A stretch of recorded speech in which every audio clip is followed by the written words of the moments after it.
আসসালামু আলাইকুম প্রিয় দর্শক, অন্য মঞ্চের আলাপ চাইতায় আপনাদের সকলকে আমন্ত্রণ। আপনারা জানেন যে গত 5 তারিখে জননেত্রী শেখ হাসিনার একটি প্রেস কনফারেন্স হয়েছে এফসিসি তে, এবং সেই প্রেস কনফারেন্সে সরাসরি উপস্থিত ছিলেন আমাদের গৌতম লেহরি দাদা। ওনাকে সকলে চিনেন, পরিচয় দেওয়ার প্রয়োজন আর বোধ করি না, কারণ উনি আমাদের বাংলাদেশে না পুরো এশিয়াতে এবং সুপরিচিত, এবং উনি প্রশ্নও করেছিলেন সম্ভবত।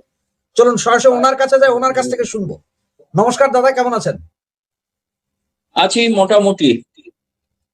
দাদা, আমার প্রথম যে প্রশ্নটা, নেত্রী যখন আপনার এফসিসি তে প্রোগ্রাম করবেন বলে বলেছিলেন, তখন আমাদের দেশের সরকার প্রধান থেকে শুরু করে বাকি আন্ডা বাচ্চা যা আছে সবাই বলছিল এটা এআই জেনারেটেড কথাবার্তা বলবেন, এই করবেন সেই করবেন।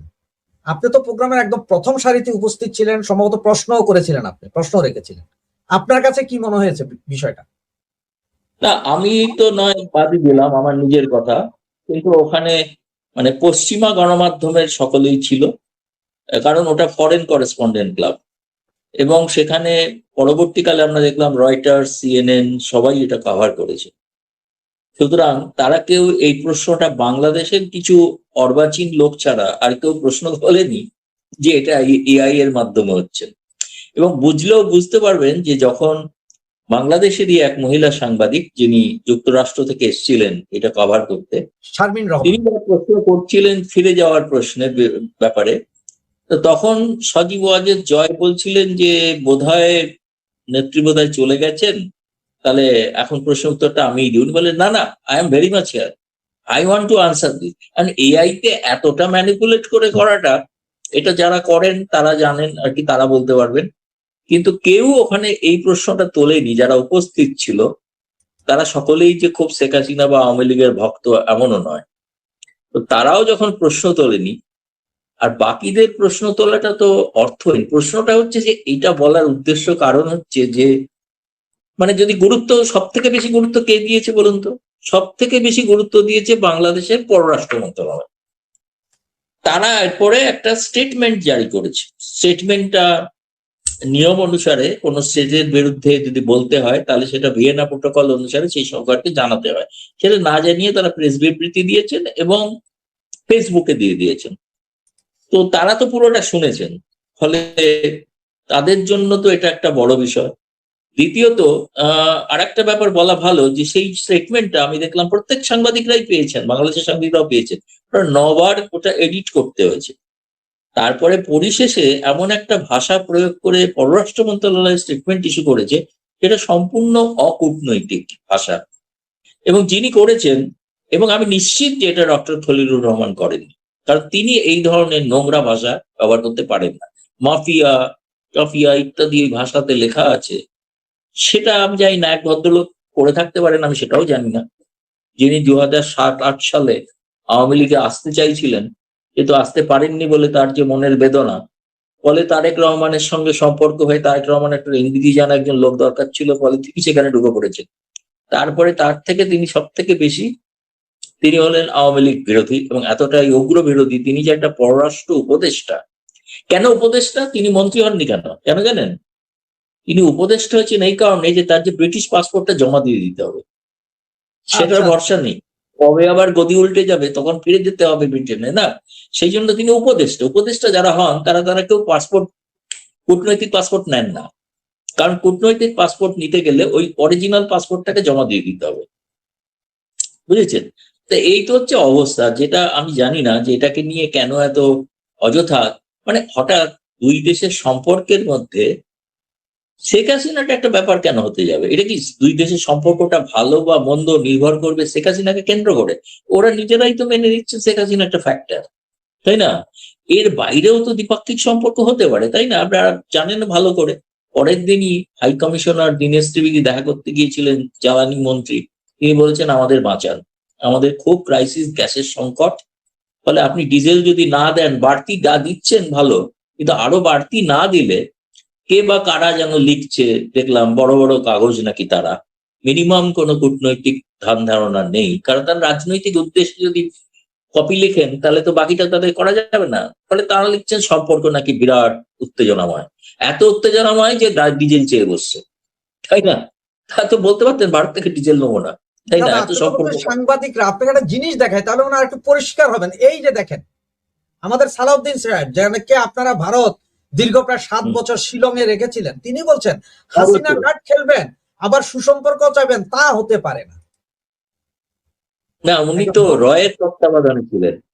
আমরা মনে করি উনি বাংলাদেশে রয়ের একজন ঘনিষ্ঠ বন্ধু, সুতরাং তাকে এই ধরনের কথা তো বলতেই হবে, না তার চাকরি চলে যেতে পারে।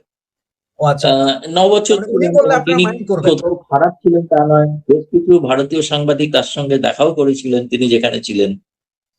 ফলে তিনি হাসিনা কার্ড খেলবেন না সুসম্পর্ক চাইবেন মানে তো কিছু, আমি সেটাই বলতে চাইছি যে আপনাদের গোটা সম্পর্কটা নির্ভর করছে হাসিনা কেন্দ্রিক। হাসিনা ছাড়া দ্বিপাক্ষিক সম্পর্ক হতে হয়, ডিজেলটা নেবেন তো সেই যেখানে হাসিনা আছে সেখান থেকে নেবেন, তো সেটার জন্য অসুবিধা হচ্ছে না, সেটা কেন নিতে আপনি সেটার জন্য কেন চাইছেন? বলে দিন নেবো না, তাই না? আমি তো শুনেছি আগামী সোমবার দিন দীনেশ ত্রিবেদী সময় পেয়েছেন, প্রধানমন্ত্রী তারেক রহমানের সঙ্গে কথা বলবেন। তিনি হয়তো তার দিক থেকে কিন্তু অনুযোগ করতেই পারেন, খুব স্বাভাবিক।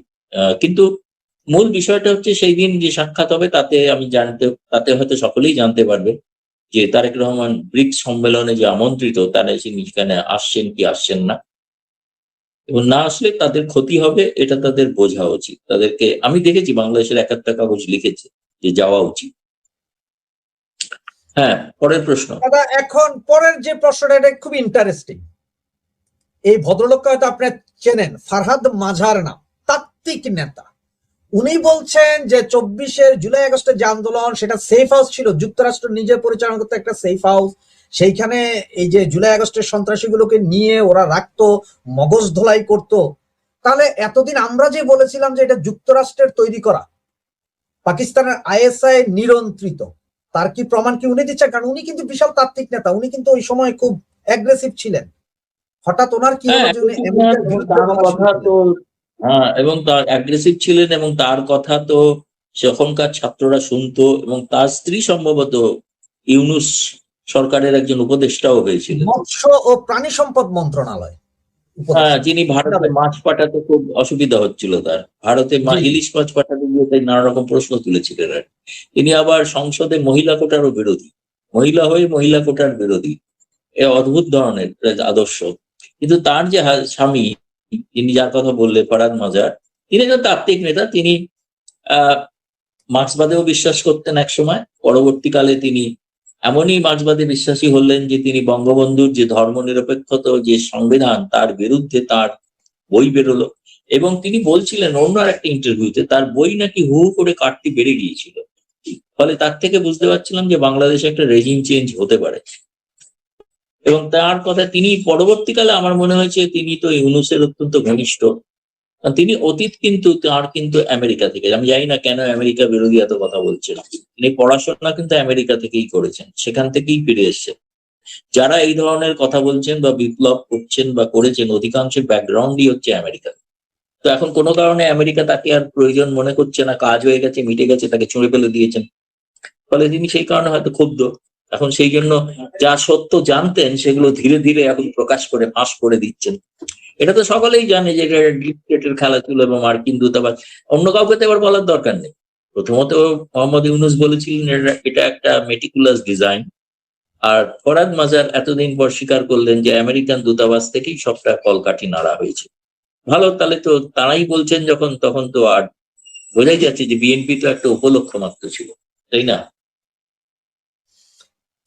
দাদা, আমার কিছু সূচিবায়ু আছে, আপনি সূচিবায়ুটা বুঝেন কিনা জানি না, মানে পরিস্থিতিটা যদি বুঝাই তাহলে হয়তো বুঝবেন। যেমন আমার বিছনার চাদর প্রতিদিন চেঞ্জ করতে হয়, বালিশের কাভার প্রতিদিন চেঞ্জ করতে হয়, শোয়ার আগে বিছনা আমাকে ঝাড়ু দিতে হবে যতই পরিষ্কার থাকুক, সূচিবায়ুরও। তা এই জন্য আমি সবকিছুতেই সন্দেহপ্রবণ। 5ই আগস্ট, আজ থেকে প্রায় মনে হয় 7-8 বছর আগে, আপনার কাশ্মীর থেকে 370 লাগু করেছিল, স্মরণ আছে নিশ্চয়ই, এটা আপনার দেশেরই, ভারত সরকার। 2024-এর 5ই আগস্ট আইএসআই আমেরিকা একজোট হয়ে আওয়ামী লীগ সরকারকে ফেলেছিল।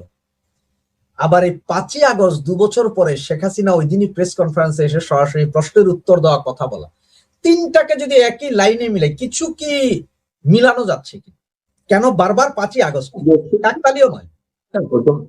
প্রথম কথা হচ্ছে যে পাকিস্তান তো কখনোই তাদের এই দুঃখ তো ভোলেনি যে পাকিস্তান যেটা পশ্চিম এবং পূর্ব ছিল, পূর্বটা যে বিচ্ছিন্ন হয়ে একটা স্বাধীন রাষ্ট্র হবে, সেটা তো তারা চায়নি খুব স্বাভাবিকভাবে। দ্বিতীয়ত তাদেরও কাশ্মীরের প্রতি তো একটা আগ্রহ বা রয়েছে আর কি। ফলে সেই বিষয়টা নিয়ে ওই দিন যে 370 দ্বারা যেটা প্রত্যাহৃত হয়েছিল, সেই দিনটা কাঁপতে। একইভাবে ওই দিনটা আবার শেখ কামালের জন্মদিন, কারণ ওই দিন ফরেন প্রেস ক্লাবের অনুষ্ঠানের পরে শেখ হাসিনা তার শেখ কামালের জন্মদিন উপলক্ষে অন্য একটা প্রোগ্রামে গিয়েছিলেন।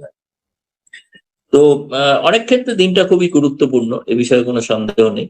তো যেহেতু তিনি জানেন যে 5ই আগস্ট তার ওই সেখানে ওই গণভবনে জাদুঘর উদ্বোধন হবে, সেখানে আবার ইউনূসের আবির্ভাব ঘটবে, এবং সেখানে দুর্ভাগ্যজনকভাবে দুটো অনুষ্ঠানের তুলনা করলেই বোঝা যায় যে ফরেন প্রেস ক্লাবে সুশৃঙ্খল ভাবে এত সাংবাদিক উপস্থিত ছিলেন, সেই হলে জায়গা হয়নি।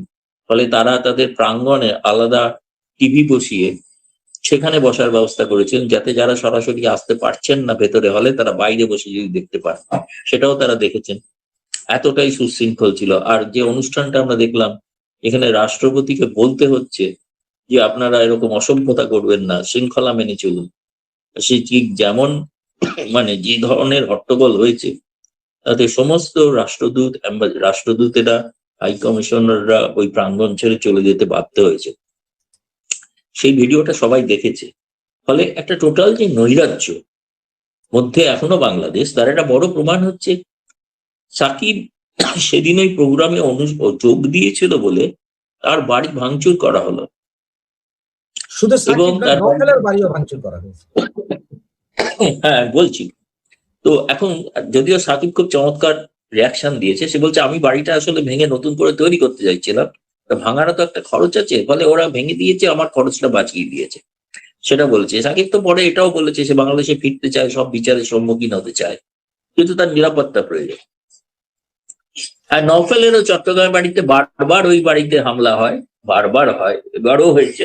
কারণ ওই বাড়িটা হচ্ছে যে চট্টগ্রাম, যেখানে জামায়াত এবং এদের যে জমায়েত, সেই জায়গায় একটা বাতিঘরের মতো, মুক্তিযুদ্ধের আদর্শের বাতিঘর মতো ওই বাড়িটা কাজ করে। ফলে সেটা তো একটা আদর্শগত লড়াই, সেই কারণে নওফেলের বাড়ি আক্রান্ত হয়েছে, জ্বালিয়ে দেওয়া হয়েছে।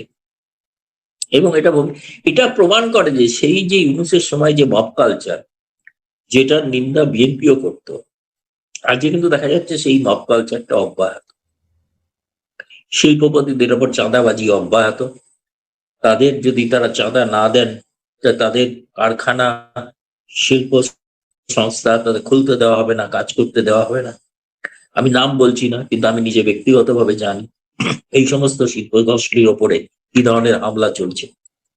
ফলে গোটা দেশের অর্থনীতিকে প্রায় পঙ্গু করে দেওয়া হচ্ছে। তাই রাসেল। দাদা, অনেকের আজকে কোশ্চেন ছিল, অনেকে SMS ও করেছে এর আগে, যার কারণে আমাকে একটু অন্য জায়গায় যেতে হচ্ছে। সেটা হচ্ছে যে ওরা সবাই জানতে চাচ্ছে আপনার কাছ থেকে যে পাকিস্তানে একটা সমস্যা। ওরা বলতে চায় পাকিস্তানে আসিফ মনির সম্ভবত ক্ষমতা নিয়ে নিচ্ছে, পাকিস্তানে কি রেজিম চেঞ্জের কোনো ইয়ে হচ্ছে কিনা, এর পরপরই আবার বাংলাদেশেও এটার কোনো প্রতিক্রিয়া হয় কিনা। না, বাংলাদেশের প্রতিক্রিয়া বলতে আমি তো যেটা শুনেছিলাম প্রথমে, সেটা আমি বলেও ছিলাম প্রকাশ্যে, সেটা হচ্ছে যে রাষ্ট্রপতি শাহাবুদ্দিনকে যেরকম পদত্যাগ করতে বলা হলো, তিনি দেশ ছেড়ে সিঙ্গাপুরে চলে গেছেন, এবং সেনাপ্রধান ওয়াকারুজ্জামান তাকেও নাকি সরিয়ে দেওয়া হতে পারে। সেই জন্য তিনি উগ্র জামায়াতপন্থী হতে চাইছেন, যিনি ছিলেন বরাবরই জামায়াতপন্থী, এখন তো চেহারাই বদলে ফেলেছেন, দাড়ি রেখে মৌলানা টাইপের হয়ে উঠছেন। সেই সেনাপ্রধান তিনিও এয়ার অ্যাম্বুলেন্স নিয়ে, সেনাপ্রধান নিজে এয়ার অ্যাম্বুলেন্স নিয়ে তার কোনো ঘনিষ্ঠ আত্মীয়র অসুস্থতার কারণে সব পরিবারের সকলকে নিয়ে তিনি কিন্তু চলে গেছেন সিঙ্গাপুরে। হয়তো তিনি ফিরে আসবেন, আশা করা যায়। মানে এতটাই তার আত্মীয়ের প্রতি এতটাই।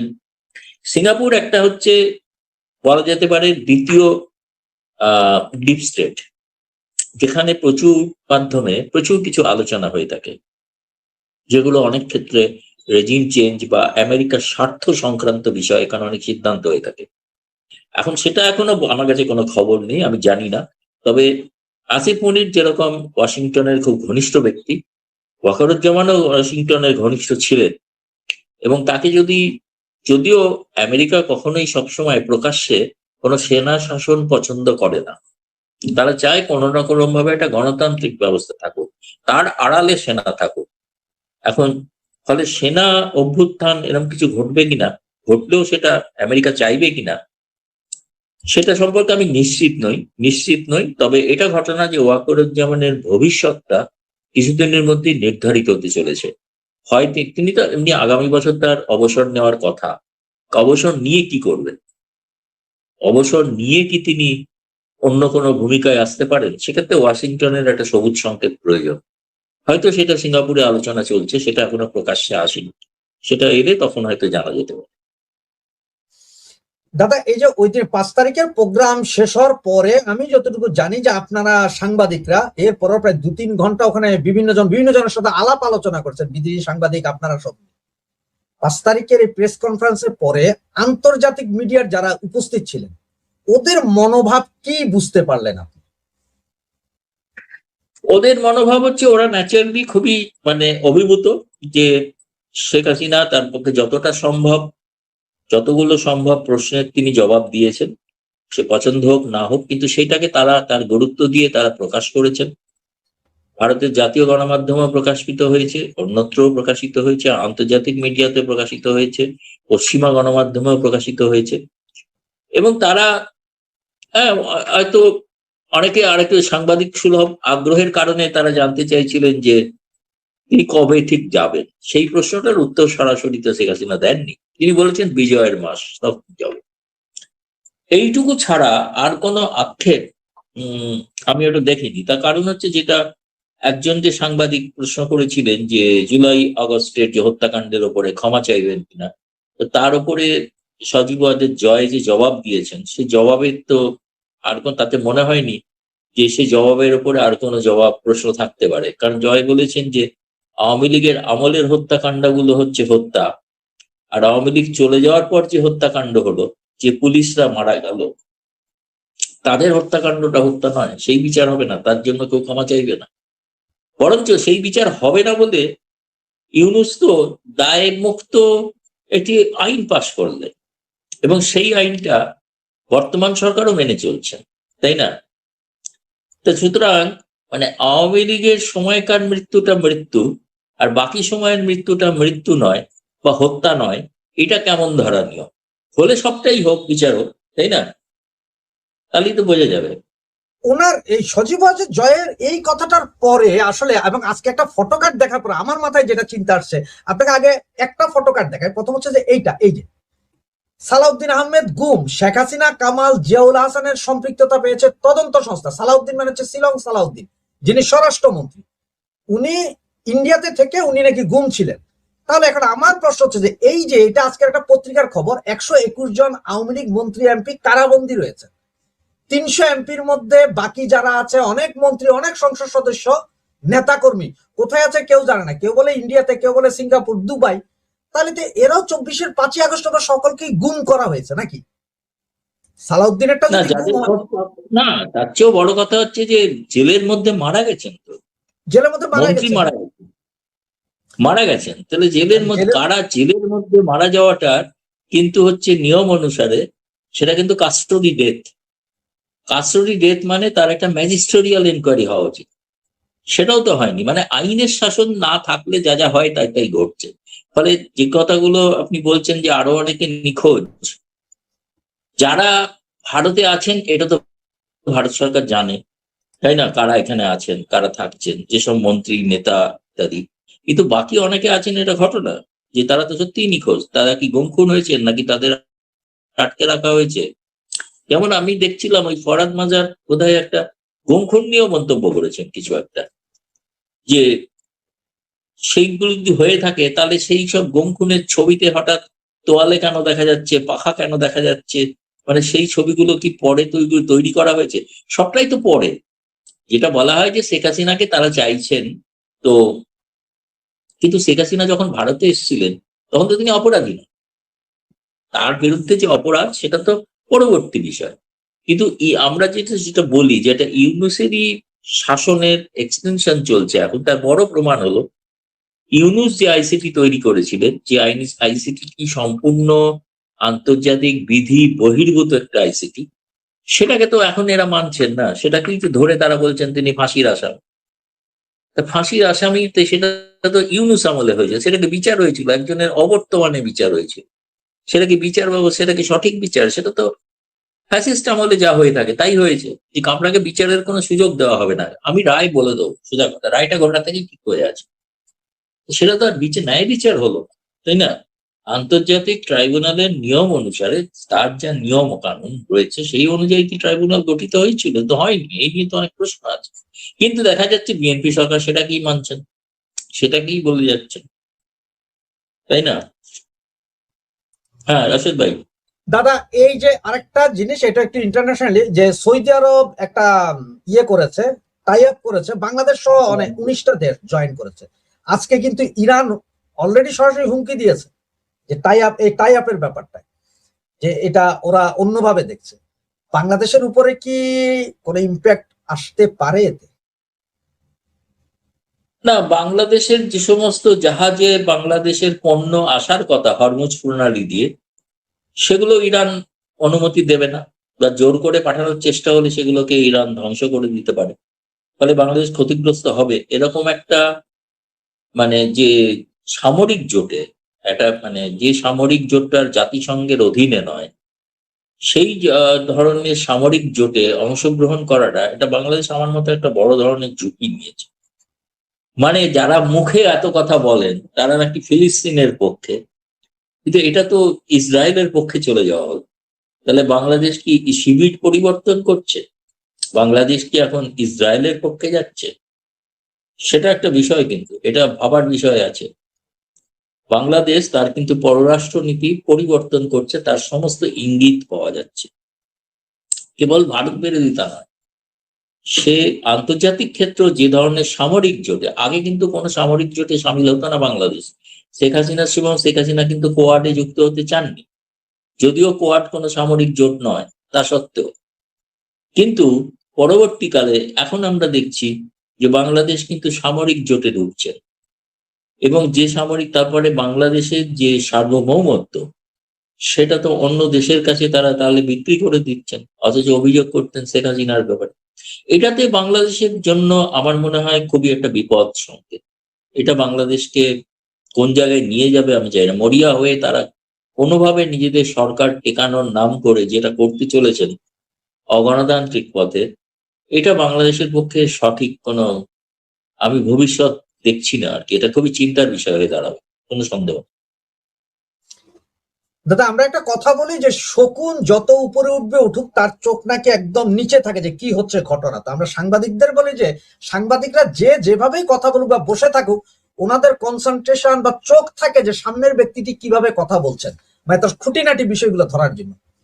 5 তারিখের এই প্রোগ্রামে নেত্রী যেভাবে কথা বলেছেন বা যা কিছু বলেছেন, কনফিডেন্স লেভেল বা উনি দেশে ফিরে আসার যে ইয়েটা, আকাঙ্ক্ষা, আপনারা কতটুকু দেখলেন?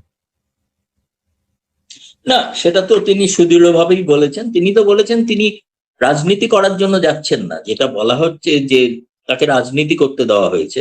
তিনি তো রাজনীতির কথা বলেননি, তিনি বলেছেন মানুষ দুঃখে আছে, কষ্টে আছে, তার পাশে আমি থাকতে চাই। আমি প্রধানমন্ত্রী হওয়ার জন্য যাচ্ছি না, বা কালকে গিয়েই তারেক রহমান সরকারকে উৎখাত করে নতুন নির্বাচন করে ক্ষমতায় যাবো, সে কথাও বলেন।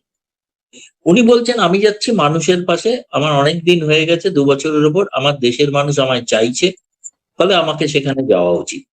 এবার আমার প্রশ্নটা হচ্ছে, ধরুন শেখ হাসিনা সেখানে যদি গেলই শেষ পর্যন্ত, তাহলে তার বন্দি প্রত্যার্পণের দরকার পড়ছে না, তারা তো তাকে পেয়াচ্ছেনি সেখানে। তো সেই অনুসারে তারা ব্যবস্থা যা যা নেওয়ার নেবেন, তো সেটার জন্য তিনি তো প্রস্তুত আছেন, তাই না?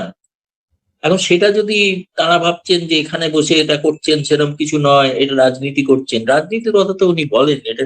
আর মত প্রকাশের স্বাধীনতা তো ভারতে আছে, তাই না? আমরা তো কাউকে বলতে পারি না, যে সাংবাদিকদেরও বলতে পারি না, তাহলে আমরা সাংবাদিকরাই সরকারের বিরুদ্ধে বলতাম। যদি ফরেন কারেন্স ক্লাবকে যদি নিষেধ করা হতো এটা করতে পারবেন না, তাহলে তো আমরাই সোচ্চার হয়ে সেদিন রাজপথে থাকতাম, শেখ হাসিনার জন্য নয়, আমাদের সাংবাদিক স্বাধীনতায় হস্তক্ষেপ করার জন্য। আর শেখ হাসিনা এখানে একজন অতিথি, তাকে কি করে বলা হবে যে তিনি কি বলবেন আর কি তার স্ক্রিপ্ট সেটাও কি ভারত সরকার তৈরি করে দেবে, নাকি বিএনপি তৈরি করা স্ক্রিপ্ট নিয়ে তিনি কি রাষ্ট্রপতি যেভাবে ভাষণ দেন সেভাবে কি ভাষণ দেবেন নাকি? তেনা তার যে মত প্রকাশের অধিকার তিনি সেটা মত প্রকাশ করবেন। তা সে মত প্রকাশে কেউ খুশি হতে পারেন, কেউ অখুশি হতে পারেন, সেটা দেখার তো ভারতের কাজ নয় না। ভারতের বক্তব্য হচ্ছে এখানে তিনি আওয়ামী লীগের নামে কোনো সাইনবোর্ড খুলে, কোনো অফিস খুলে কোনো রাজনৈতিক আন্দোলন প্রতিবাদ এসব করতে পারবেন। কিন্তু তার তো ব্যক্তি স্বাধীনতা আছে, সেই ব্যক্তি স্বাধীনতা অনুসারে তিনি যা করার করছেন। এটাকে রাজনৈতিক দৃষ্টিতে দেখাটাই আমার মনে হচ্ছে ভুল হচ্ছে। আর গোটা বিষয়টাকে শেখ হাসিনা কেন্দ্রিক করে ফেলছেন, যে শেখ হাসিনার নাকি কোনো গুরুত্ব নেই, শেখ হাসিনার নাকি ইররেলিভেন্ট, এখানে কেউ নাকি বাংলাদেশে চায় না। তা তারা মাথা কামাচ্ছেন কেন? আর কেউ শেখ হাসিনা কিন্তু চায় না, কেউ ইররেলিভেন্ট। আপনার তাকে নিয়ে তো সকাল সন্ধ্যে ভাই ভেবেই চলেছেন। যতটা না মানে আওয়ামী লীগ ভাবছে, আওয়ামী লীগের কিছু কিছু একটা ব্যাপার বলে রাখা ভালো, এই প্রসঙ্গে সুযোগ এলো বলে। আওয়ামী লীগের কিন্তু সেই সময়ের যে ঘটনা 2024, তাতে অনেকেরই সন্দেহ যে কিছু আওয়ামী লীগের লোক তারা হয়তো ষড়যন্ত্রের শিকার হয়েছেন এবং তারা একটা ষড়যন্ত্রকারী রোল প্লে করেছেন। কারা নিশ্চিত নয়, ভবিষ্যতে শেখ হাসিনা কোনোদিন একদিন তদন্ত করে বের করবে কারা তারা। কিন্তু আমি আর একটা জিনিস লক্ষ্য করেছি, এটা আমার বলতে আমার খারাপ লাগছে, তবুও আমি বলতে বাধ্য হচ্ছি। এখনো কিন্তু সেই ধরনের কিছু লোক আছে যারা আওয়ামী লীগের নাম করে বিভ্রান্তি ছড়াচ্ছেন এবং বিরূপ প্রচার করছেন, এমনকি বহু তথ্য বিরোধীদের হাতে তুলে দিচ্ছেন। এদের সম্পর্কে আওয়ামী লীগ নেতৃত্ব তখনও যেমন সতর্ক ছিলেন না কিছুটা, আজও তেমনি অনেকটা সতর্ক নন। কারণ শেখ হাসিনার সঙ্গে কারা দেখা করছেন, কারা কথা বলছেন, সেই তালিকা মানে আমি এত ঘনিষ্ঠ হওয়া সত্ত্বেও আমি জানি না। কিন্তু আমি দেখছি বাংলাদেশের একটা বিশেষ দলের মুখপাত্র প্রায় কার্যত সংবাদপত্রের নামে তাতে সমস্ত বিশদ বেরিয়ে যাচ্ছে, এবং বেরোচ্ছে মানে কি সেটা কেউ তো এখান থেকে ভেতর থেকেই দিচ্ছে, তাই না? তার মানে আওয়ামী লীগের মধ্যেও একটা শস্যের মধ্যে ভূত আছে, সেটা এখনো কিন্তু আইডেন্টিফাই করার প্রয়োজন আছে। তা নাহলে কিন্তু বিপদ আরো হতে পারে। সতর্ক হওয়া দরকার। এটা কারা, এটা চিহ্নিত করা দরকার। কারণ কারা দেখা করবেন এই তালিকাটা শেখ হাসিনা তৈরি করে, এবং শেখ হাসিনা সেই তালিকাটা ভারতীয় নিরাপত্তা এজেন্সির হাতে দেন বা আরো কারুর কাছে দেন। এরকম যারা তালিকা পান তাদেরই কেউ কি এটা ফাঁস করে দিচ্ছেন। এটা আমার মানে আজকের পর থেকে এটা মাথায় ঢুকেছে এবং আমি বেশ চিন্তিত। যেমন আমার মনে হচ্ছে শেখ হাসিনার নিরাপত্তা ব্যবস্থা আরো জোরদার করা প্রয়োজন আছে। তিনি ঘন ঘন তাকে যাতে দেখা না যায় সেরকম হওয়াটাই বাঞ্ছনীয়। কোন একটা কত ষড়যন্ত্র দানা বাঁধছে, সেটা দেখে আমি কিন্তু খুব আতঙ্কিত। ভাই দাদা, এই যে আমাদের বাংলাদেশের আজকের বিভিন্ন পত্রিকা, এমনকি বিবিসি বাংলাতেও এই নিউজটা করা হয়েছে যে ভারত সরকার শেখ হাসিনাকে আর বহন করতে চাচ্ছেন না। তার কারণ হচ্ছে ওনারা যে যুক্তিটা দিয়েছে, রণধীর জয়সওয়াল 4 দিন আগে বলেছিলেন যে শেখ হাসিনা কোথায় কি বলবে এটা তো ভারত সরকারের কোনো বিষয় নেই। সেই আজকে নাকি আবার উনি বলেছেন যে শেখ হাসিনা কি বলেছেন তা ভারত সরকারের দায়িত্ব নাই। ওনারা বুঝাতে চাচ্ছেন যে হঠাৎ করে রণধীর জয়সওয়াল কেন আজকে আবার সাংবাদিক সম্মেলন করতে হবে, যদি ওনারা আসলে ওইভাবে। না, একেবারে ভুল ধারণা। এটা বাংলাদেশের লোকেরা জানে না। আমাদের এখানে সপ্তাহে 2 দিন ব্রিফিং হয়, একদিন মঙ্গলবার, একদিন শুক্রবার। শুক্রবারে এই প্রশ্নটা হয়েছে যেহেতু বাংলাদেশ সরকার একটা প্রতিবাদ করেছে, সেই জন্য সেই প্রশ্নটা সাংবাদিকরা করেছে। তখন উনি বলছেন যে আমি আগেও বলেছি, আবার বলছি, এই সাংবাদিক বৈঠকের সঙ্গে ভারত সরকারের কোনো হাত নাই। কিন্তু এবং সেখানে তিনি যা বলেছেন তার সঙ্গে আমরা সহমত নই। এছাড়া তারা কি বলবে যে আমরা সহমত? তো সহমত হলে তো সঙ্গে সঙ্গে ব্যবস্থা নিতে হয়, তাই না? সেটা তো সম্ভব নয়। এটাকে অযথা বিবিসি বাংলা, আমার জানি না, আমার সঙ্গে অনেকেরই কথা হয়, বিবিসি বাংলার সাংবাদিকের সঙ্গে কথা হয়। এখন ওই সংবাদপত্রে, সংবাদ গোষ্ঠীতে ওই ধরনের সংবাদ না ছাপলে ছাপা হবে, কি করা যাবে? তাকে ওইভাবে কোথাও কোনো সূত্র আছে শেখ হাসিনাকে ভারত চায় না? কেউ বলেছেন? ভারত সরকারের কোনো আধিকারিক বলেছেন? তিনি ইন্টারপ্রেট করছেন, তাই না? কে বলেছেন যে ভারত সরকার চায় না? ভারত সরকার চায় না এটা কাউকে বলতে হবে তো। তিনি বসে বসে একটা মন গড়া কথা বলে দিলেন, তাই না? আমার বক্তব্য হচ্ছে আমাকেও খবরটা অনেকে বাংলাদেশ থেকে পাঠিয়েছে। আমি বলেছি খবরের সোর্স কি, সোর্সটা তো জানা দরকার, তাই না? আমি যদি কিছু লিখি বা কিছু বলি তাহলে আমি কাউকে একটা কোট করে বলবো, তাই না?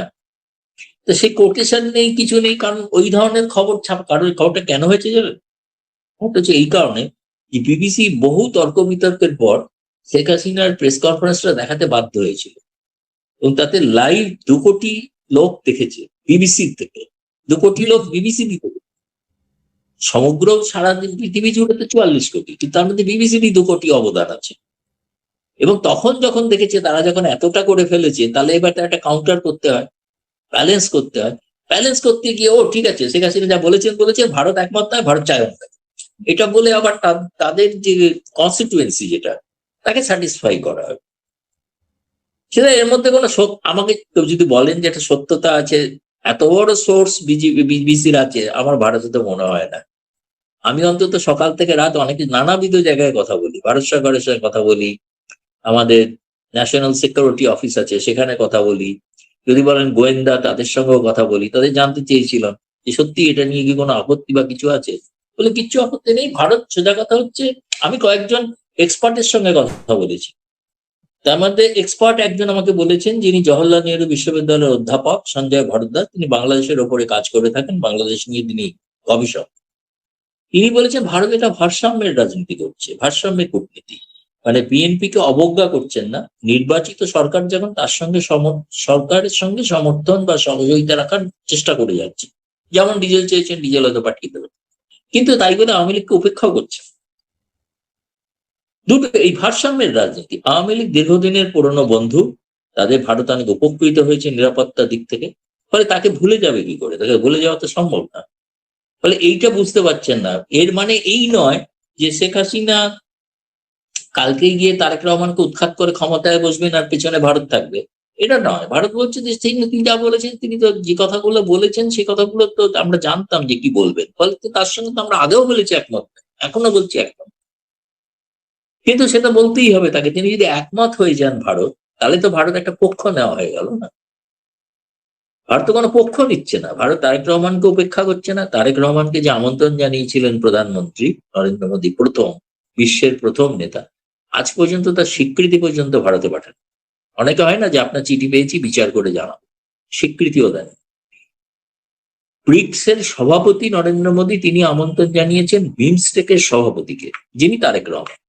আজকে অন্য কেউ প্রধানমন্ত্রী হলে তাকেই করতেন। এখন তার সেইটারও কোনো প্রাপ্তিশোক নেই, খালি বলা হচ্ছে যাবে কি যাবে না, হাসিনা থাকলে হবে না। আরে হাসিনা থাকলে ব্রিক্সের সদস্যপদ নেবেন না? এ তো অদ্ভুত বিষয়, তাই না? হাসিনা ভারতে আছে, এই কারণে ব্রিক্সের সদস্যপদ নেওয়ার চেষ্টা করবেন না? কি হয়েছে? ওইটা বাংলায় প্রবাদ আছে না, চোরের ওপর রাগ করে মাটিতে ভাত খাওয়া। থালায় খাবো না, মাটিতেই খাবো, কারণ থালাটা যেখানে ওটাতে হাসিনা আছে। এ তো মানে ছেলে মানুষ, এ তো স্কুল কলেজ লাইফের কূটনীতি, এগুলো তো ম্যাচিওর কোনো কূটনীতির লক্ষণ নয়।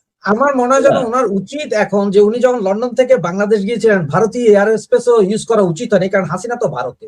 এখনো টোটাল এয়ার স্পেস ক্যান্সেল করা উচিত, যে আমরা ভারতীয় এয়ার স্পেস আর ব্যবহার করবো না, আমরা অন্যদিকে ঘুরে আসবো। দাদা আপনাকে সর্বশেষ লাস্ট একটা প্রশ্ন, সেটা হচ্ছে যে নেত্রী বলেছেন ডিসেম্বরের ভেতরে ফিরবেন, কিন্তু ওই দিনকার কথাই বলা হয়েছে যে বিজয়ের মাসে ফিরবেন। তাহলে আমরা মোটামুটি যদি ধরে নিতে পারি যে হয়তো ডিসেম্বরে ফিরবেন, যদি ওনাকে ঢুকতে দেওয়া না হয়, তাহলে কনসিকুয়েন্সটা কি হইতে পারে, আর ঢুকলে কি হতে পারে?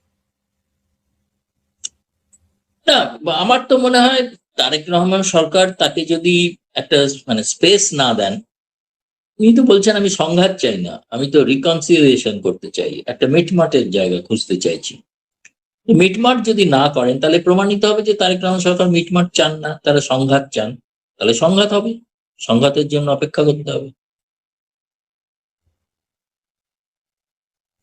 ধন্যবাদ দাদা, ধন্যবাদ দাদা আপনাকে।